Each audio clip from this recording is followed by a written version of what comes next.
University of Missouri St. Louis College of Education podcast.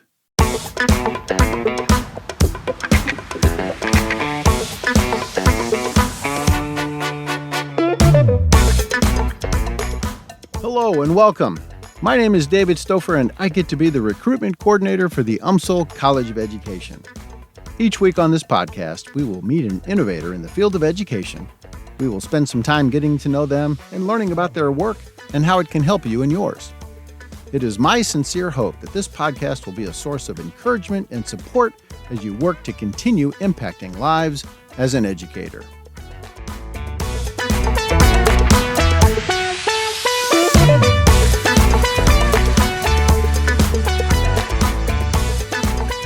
My guest today is Britne Bacca-Haupt. Britne joined the UMSL community in April of 2019 and currently serves as the Assistant Director and Early Alert Coordinator for the Office of Student Enrichment and Achievement. Originally from California, Britne earned an undergraduate degree in Psychology and Human Services from Davis and Elkins College in West Virginia. Britne then earned a master's degree in Higher Education Administration from West Virginia University. She is currently a doctoral student here at the College of Education at UMSL in the Educational Practice Cohort, College Access and Student Support Services in Higher Education. Britne enjoys working with colleagues that offer different perspectives and values, having an opportunity to serve the entire Division of Student Academic Support Services unit through a data lens. She is a sports fan and loves animals. As a member of the LGBTQ+ community, Britne values inclusivity and is passionate about treating people with respect. Welcome, Britne, to the UMSL College of Education podcast. It's a pleasure to have you with us today. Thank you, David. It's a pleasure to be here. So you started life in California, then you moved to West Virginia for your undergrad and your graduate degrees. How did you wind up in St. Louis, Missouri? What drew you to UMSL and your present position here in St. Louis? Sure. So if we aren't surprised, I also had a stint in Arizona after West Virginia for a little bit as well. I kind of joke around that I like to move back and forth across the country.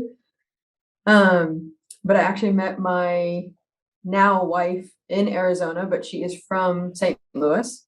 She actually is an UMSL alum as well. So when I was looking to move here, we were still dating at the time, but UMSL was certainly one of the schools I was looking at, applying for jobs.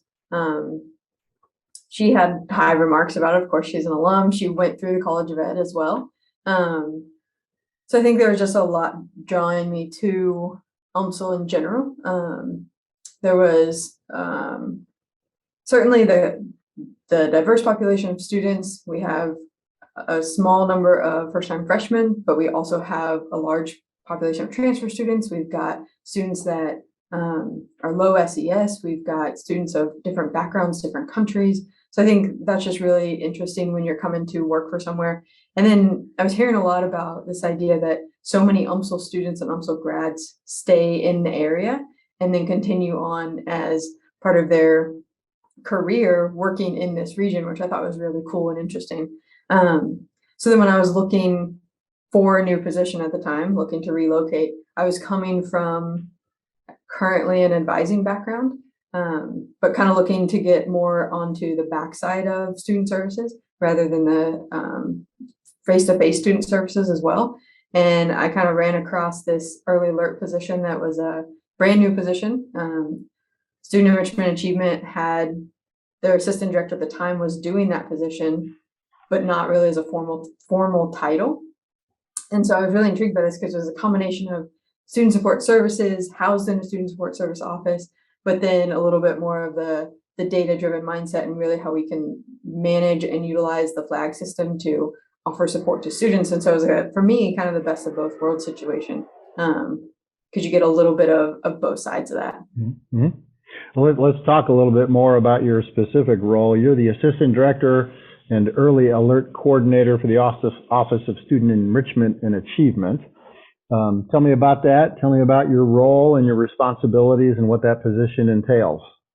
Sure. So I started out when I started UMSL back in 2019, just as the early alert coordinator. And then I think it was in March maybe of this year, got the promotion to also be the assistant director. And so my role currently has sort of two sides to it. So the early alert coordinator is all the flags that our students might see. If a professor raises a flag or sends them a kudo, those flags come through our office. And so we help distribute those to different support staff members, sometimes graduate students that we have working in our offices, so that they can really provide that one-on-one connection with students and get them the resources that they might need. So sometimes that's just they need help on study skills, time management.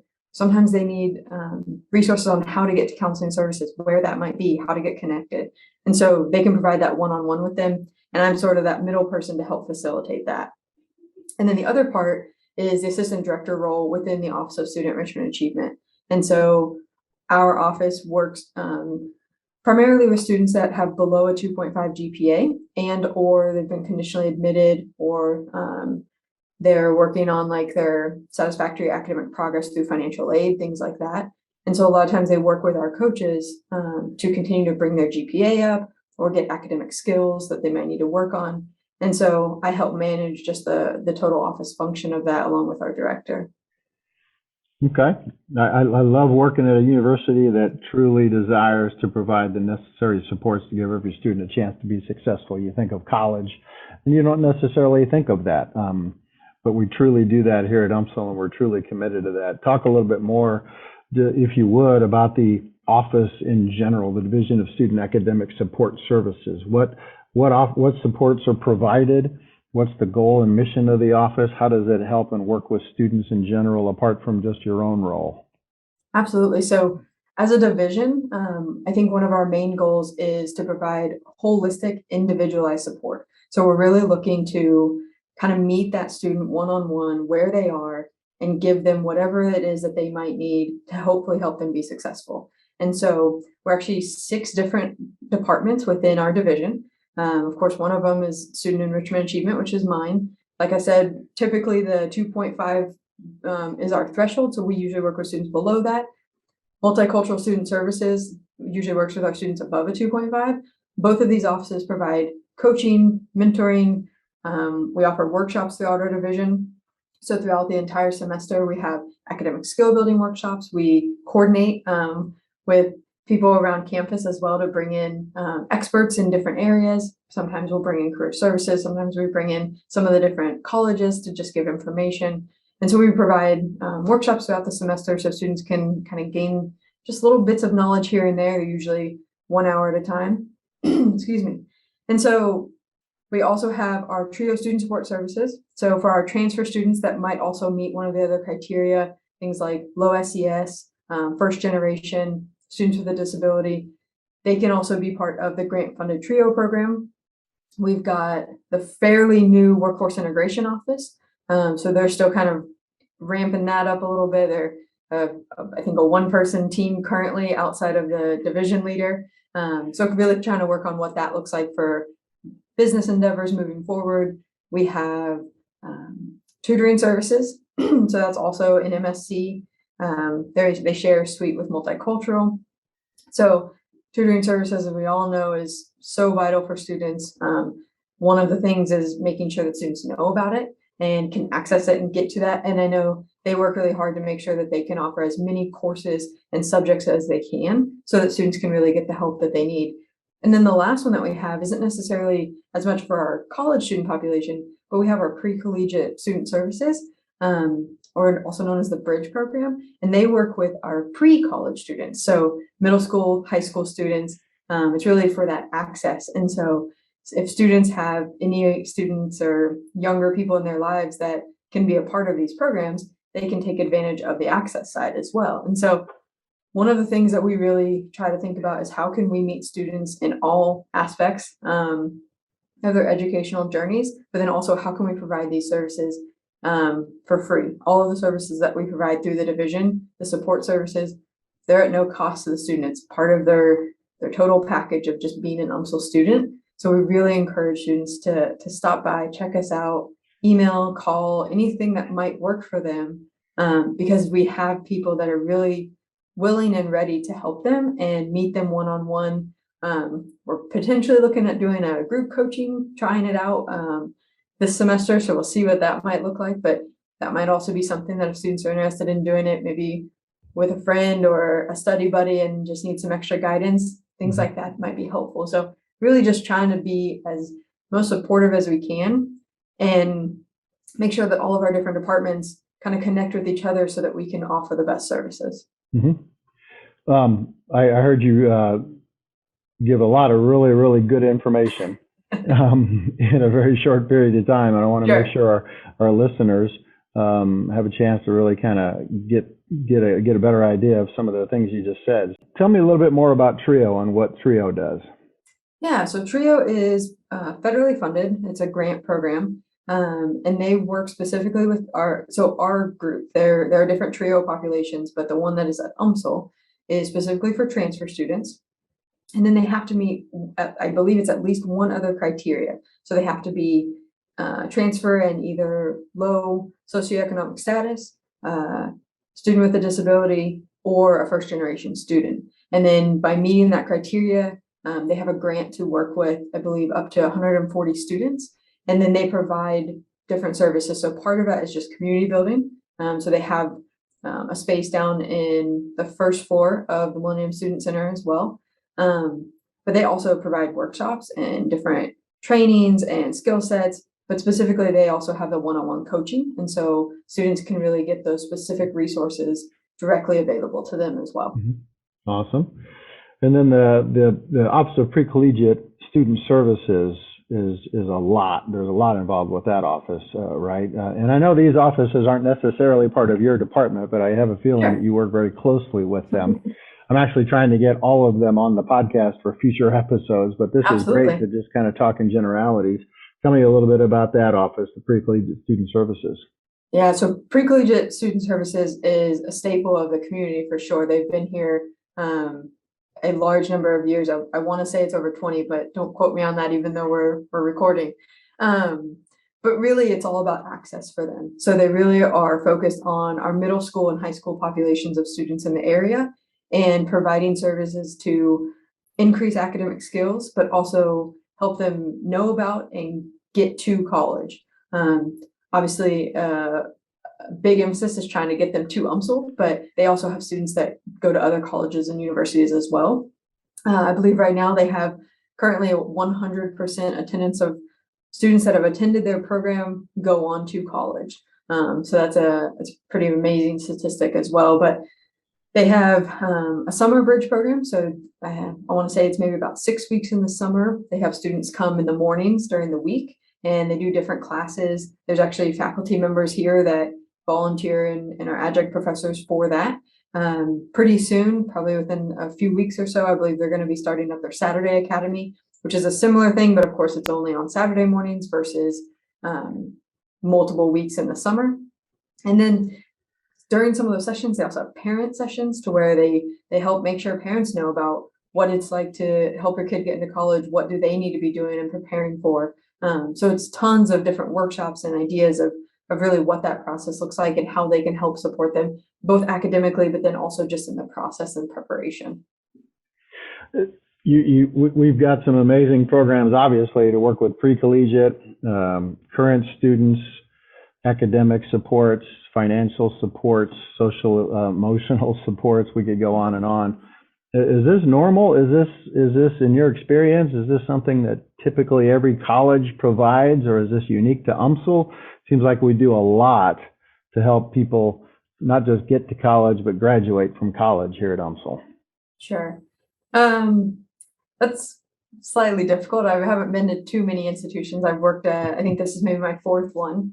But I certainly think there's been a push to make sure that support services are really forward, so that it's not just the academics and the retention numbers, but that it's really that holistic student and making sure that we're there for them on multiple occasions. And I think something like COVID only intensified that, right? We realized it's more than just the grade that they might be receiving or them showing up to class. It's their well-being, it's their emotional intelligence and socio-emotional support that they might need, and what's going on with that, and all of the other factors. We've got so many of our students are caregivers for someone in their family, maybe parents of their own and have little ones running around, work multiple jobs. So this is an aspect of their life, and they're coming to college and they're trying to better themselves in that respect, but this is not the only thing that they're doing. And so I think that push to make sure that our support services are really front and center, and allow students to know that they're there and that they're not of any extra cost,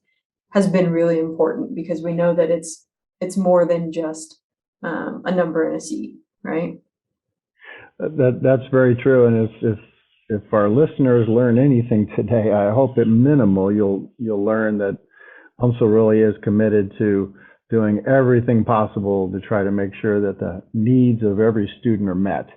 And the opportunities are there to get the supports in any way, shape, or form. And it's pretty amazing. And so I really appreciate the work UMSL does, and I appreciate the work you're doing with the Office of Student Enrichment and Achievement. That's just amazing to hear, and so thankful that you do what you do and that the office is there to support our students. So thank you. What's next for you? You're early in your career, you just mentioned. What are you doing now? What do you see your pathway towards the future? Yeah, that's always a good question, right?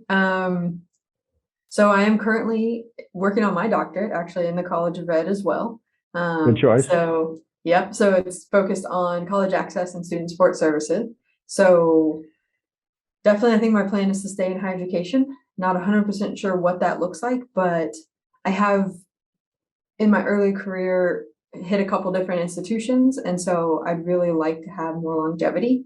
I've worked with a few people here just at UMSL that have been at UMSL for 15 plus years, and I think that is just really amazing. And so I would love to be able to get to something like that, to where I've really put in the time at an institution, continue to expand my network of people around that. If I've got a student and I need this thing, I know exactly who I want to call, because that's the person across campus that is going to be able to help in that situation. So I think, I don't know the specifics, but I think certainly continuing on with my career at UMSL for at least the foreseeable future is definitely something that I'm looking toward. Awesome. So not too far in the future, we'll have to call you doctor. Couple more years from now. Yep.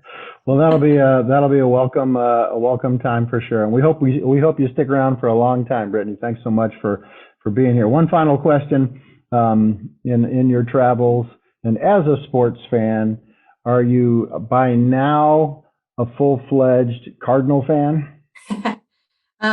So I played softball in college, so I would say baseball and softball are probably my favorite top sport. And I can get behind a good baseball game regardless of who's playing, but I do think there is some special stuff happening just in Cardinals world. Obviously we've got some long time players with Yachty and Wainwright. Of course, that's a pretty cool matchup with how many times they've appeared as a battery together, which is just amazing. Then of course to have Albert come back this year, that's pretty cool. I think the city definitely seemed to have taken well to that. So I would say I've got a Cardinal shirt. I'm going to the UMSL game this Friday, so All right. say I can get behind that. Okay, I sense there's another team you're probably a fan of that you don't want to say, and that's okay. No, actually, that's not. I really just I just enjoy baseball. Some people think it's quite a slow game, but I could sit there for the whole thing. So no, I don't necessarily have a team I follow, but if I'm following anyone a little bit, I would definitely say right now it is the Cardinals. I've kind of shifted into that. Awesome. Good answer. All right. Well, Britne, thanks so much for joining us today. Appreciate the work you do here at UMSL, and thanks so much for being part of the UMSL College of Ed podcast. Thank you, David. Really appreciate highlighting SAS and everything that we do. Thank you.